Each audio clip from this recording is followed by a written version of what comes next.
Rahul Mankoottam MLA ഇന്ന് അസംബ്ലിയിൽ വന്നു. ആരും പ്രതീക്ഷിച്ചില്ല ഇന്ന് അദ്ദേഹം അസംബ്ലിയിൽ വരുമെന്ന്. പക്ഷേ അസംബ്ലി ഇന്ന് 3 മുൻ സാമാജികന്മാരെ മരണത്തിൽ ദുഃഖം രേഖപ്പെടുത്തി ഇന്ന് പിരിഞ്ഞുപോയി. ആദ്യ സമ്മേളനത്തിൽ തന്നെ രാഹുൽ മാങ്കൂട്ടം അസംബ്ലിയിൽ വന്നു എന്ന് വാർത്ത പരന്നു. ആരും അത് പ്രതീക്ഷിച്ചുണ്ടായില്ല രാഹുൽ മാങ്കൂട്ടം അസംബ്ലിയിൽ വരുമെന്ന്. കാരണം കോൺഗ്രസ് പാർട്ടിയിലെ ഒരു വിഭാഗം ആൾക്കാർ രാഹുൽ മാങ്കൂട്ടത്തിനോട് എതിർപ്പ് പ്രകടിപ്പിച്ച് അദ്ദേഹത്തെ പാർലമെന്ററി പാർട്ടിയിൽ നിന്ന് സസ്പെൻഡ് ചെയ്ത് നിർത്തിയിരിക്കുകയാണ്. അതുകൊണ്ട് അദ്ദേഹം അസംബ്ലി വരില്ല എന്നാണ് കരുതിയിരുന്നത്. പക്ഷേ അദ്ദേഹത്തിനെതിരായിട്ടുള്ള കോൺഗ്രസ് പാർട്ടിയിലെ തലമുറുന്ന നേതാക്കന്മാരുടെ ആ പിടി അയഞ്ഞു പോകുന്ന പോലെ തോന്നുന്നു. ചെറുപ്പക്കാരായ ധാരാളം MLA-മാർ കോൺഗ്രസിൻ്റെ ആ അസംബ്ലിയിലുണ്ട്. പലരും രാഹുൽ മാങ്കൂട്ടത്തിനെ എതിർപ്പ് പ്രകടിപ്പിച്ച പലരും ഇന്ന് സീനിയർ നേതാക്കന്മാർ അതിൽ നിന്ന് പിന്നോക്കം പോയി എന്ന് തന്നെ പറയേണ്ടി വരും. ഈ 15 ദിവസ സമ്മേളനം കഴിഞ്ഞാൽ തീർച്ചയായിട്ടും രാഹുൽ മാങ്കൂട്ടം പാലക്കാട് അദ്ദേഹത്തിൻ്റെ കോൺസ്റ്റിറ്റ്യുവൻസിയിൽ പോകും. ലോ ആൻഡ് ഓർഡർ പ്രശ്നം ഉണ്ടാകുമെന്ന് തോന്നിയാൽ നേരെ ഹൈക്കോടതിയിലോട്ട് പോകാൻ സാധ്യതയുണ്ട്. ഹൈക്കോടതി പോയി പോലീസ് പ്രൊട്ടക്ഷൻ കൊടുത്തേ വെക്കുള്ളൂ. അവിടുത്തെ ഒരു സാമാജികനാണ്, അവിടെ നല്ല ഭൂരിപക്ഷത്തോട് ജയിച്ച ആളാണ്.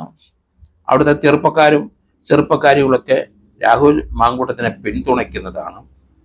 അദ്ദേഹത്തിനടുത്തായി 11 പേര് മൊഴി കൊടുത്ത് ക്രൈംബ്രാഞ്ചിൽ. അത് അവരാരും രാഹുൽ മാങ്കൂട്ടത്തിനടുത്ത് അല്ലെങ്കിൽ അദ്ദേഹം ആരെയെങ്കിലും പീഡിപ്പിച്ചതായി കണ്ടവരോ പീഡിപ്പിച്ച അറിവുള്ളവരുമല്ല.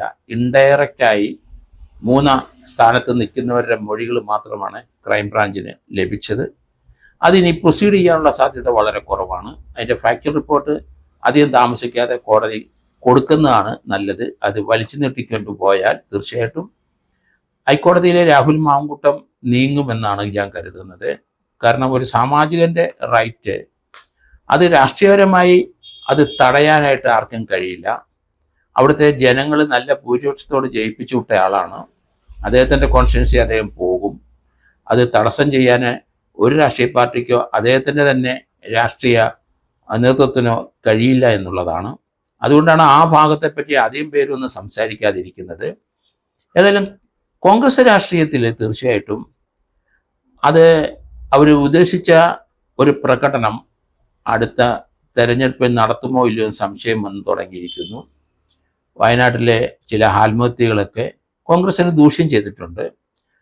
അതിൽ നിന്ന് അവർ വീണ്ടെടുത്ത് ആ പരുക്ക് എല്ലാം ഭേദമാക്കി കൊണ്ടുവരാൻ സമയമെടുക്കും, കാലങ്ങളെടുക്കും.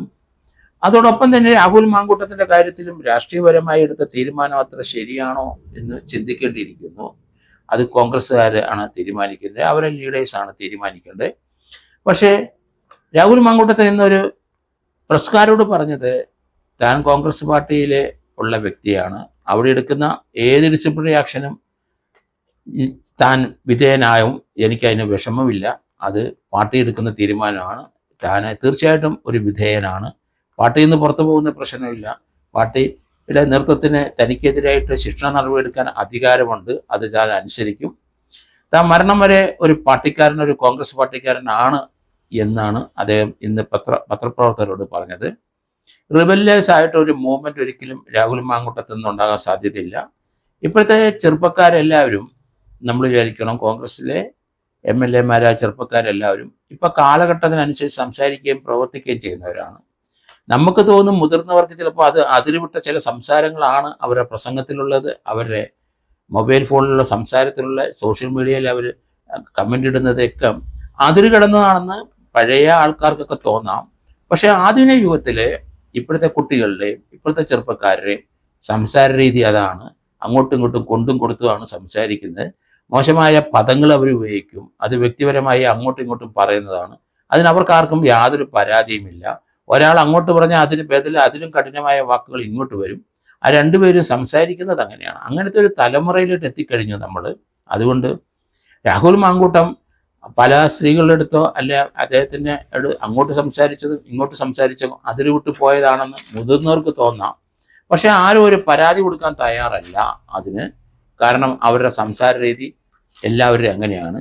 അനധികൃതമായി രാഹുൽ മാങ്കൂട്ടത്തിന് എതിരായി അവർ ചില ഇൻഡിക്കേഷനോട് ചിലരൊക്കെ ചിലത് പറഞ്ഞു വെച്ചിട്ടുണ്ട്. അതിന് ഏതായാലും നിയമ നടപടികളിൽ വരും.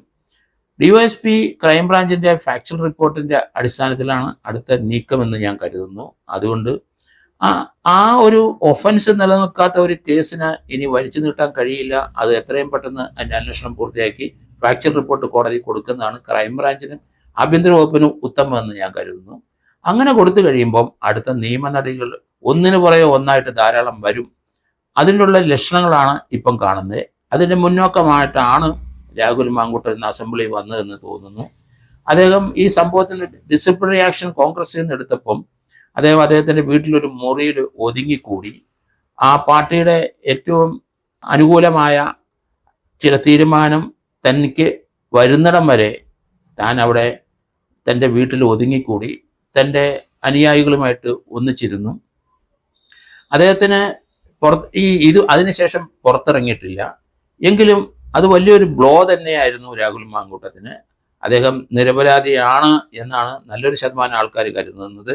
നിയമപരമായിട്ട് അദ്ദേഹത്തിനെതിരായിട്ട് ഒരു നടപടിയും ഇതുവരെ ഉണ്ടായിട്ടില്ല.